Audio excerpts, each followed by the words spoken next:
We're joined now via Zoom by international relations consultant Dr. Charles Sinkala. Dr. Sinkala, a very good day to you. Thanks for making the time to speak to us. Thank you very much, Desiree, and good morning to viewers. Ukraine's President Volodymyr Zelensky reportedly introduced martial law across the country. What do you make of this latest development?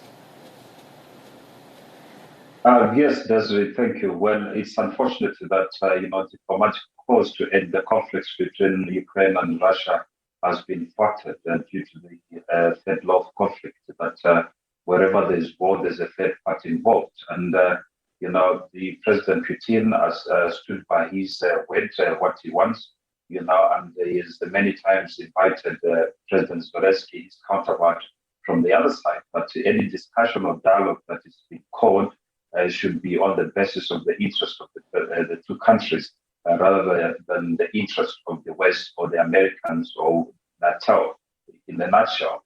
But we need to understand this escalation that what has been perceived in the media by many media houses that Russia is intentionally, I repeat that word, it wants to attack the Ukrainian nation or territory.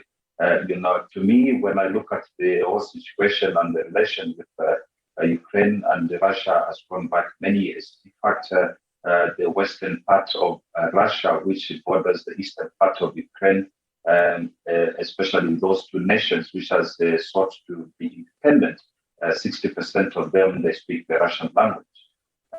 So that is the situation at the moment. Let's just speak about this reported attack this morning, the conflict between East Ukraine and Russia. What's Putin's end goal here? Yeah, Desiree, if you understand the law of defense, it's very clear. Then we'll translate this situation in Ukraine. It is simply saying that in a nutshell, Russia is actually defending its territory. There's boundaries, whether your neighbor by the house or in the military sense, like a country. There's a proximity that any military nation or organization which approaches that military proximity, has to notify Russia in this case. But the advancement of the escalation of the military from NATO and the United States of America has crossed that border, which is in contravention with the United Nations Security Council Agreement. These territories that they can advance with permission of Russia. Other territories they can't go without the permission. Same if you talk about the airspace in South Africa. There, you have an airspace that anybody who flies within that airspace has to seek permission from the ground or anything. So everything works with the defense and the territory. Now, the escalation of the military in Ukraine advancing to the west part, they are actually advancing to the territory, the safe havens in terms of military of Russia. And Russia will have their own mandate, or they are within their jurisdiction according to the international law to fire warning shots that, hey, you are coming to my territory now, what is happening? So it is not that Russia has intentionally to attack its neighbor. There is no reason for whatsoever one would justify the understanding that Russia, President Putin, has intentionally want to attack the people of Ukraine that they have enjoyed. In fact, Ukraine is a very big trading partner with Ukraine in the sense of trade accessing the Black Sea when the Northern Sea is frozen during winter.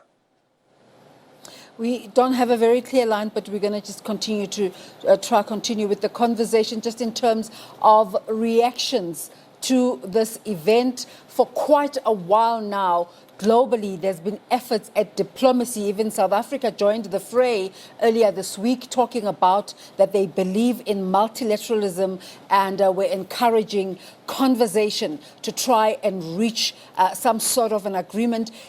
Is this an indication of failure in diplomacy?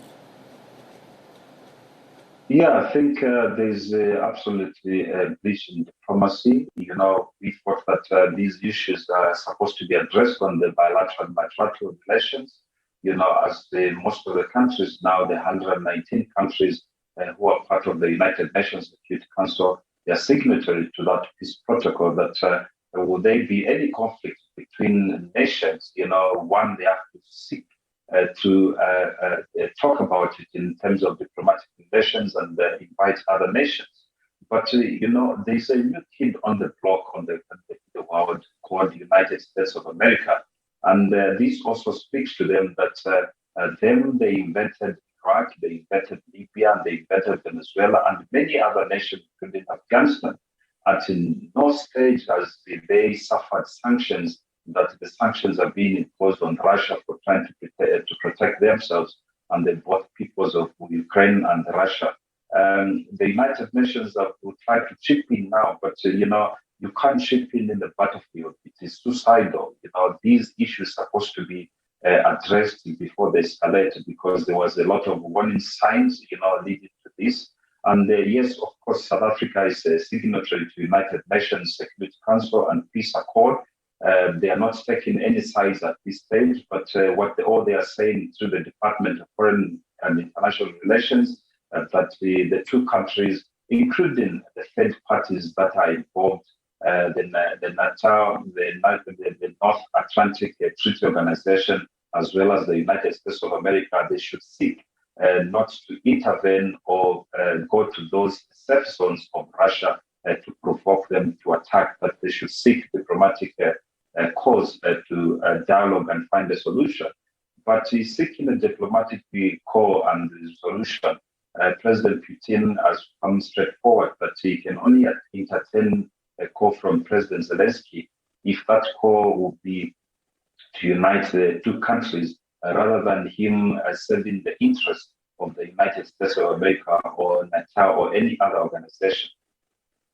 So I want to read you a tweet by the United Nations Secretary General Antonio Guterres saying, under the present circumstances, I must change my appeal. President Putin, in the name of humanity, bring your troops back to Russia. This conflict must stop now. He tweeted this 2 hours ago. Of course, Russia has clearly proven up to thus far that they're not going to heed the United Nations appeal.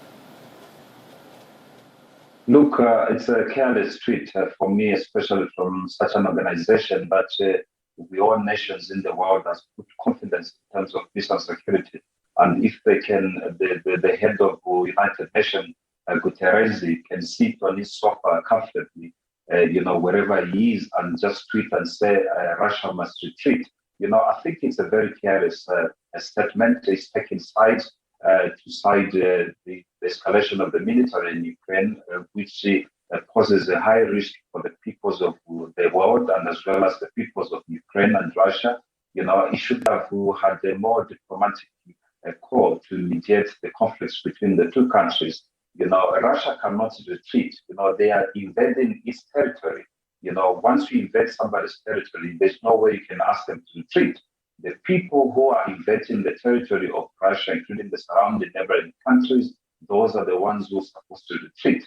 Russia is not taking up the missiles or the military equipment and personnel to go and deploy on the borders of the United States of America, on the borders of South Africa, or the borders of the United Kingdom, or any other country for that matter. It's deploying the military personnel and equipment according to the constitution of Russia and to protect and defend the country, the sovereign country, and as well it is in reaction and in line with the United Nations Security Charter. So Antonio Guterres, he must actually look at his tweet to a more inclusive, to make sure that him being the chairperson or the head of the United Nations, he must take a neutral position, not to side stories, and he must listen to the interests from both sides of the war. So far we've just spoken about political ramifications, but there's also the concern about economic impacts. How do you see this panning out in terms of your global oil situation and food prices? And just to wrap it up as well, just where to from here?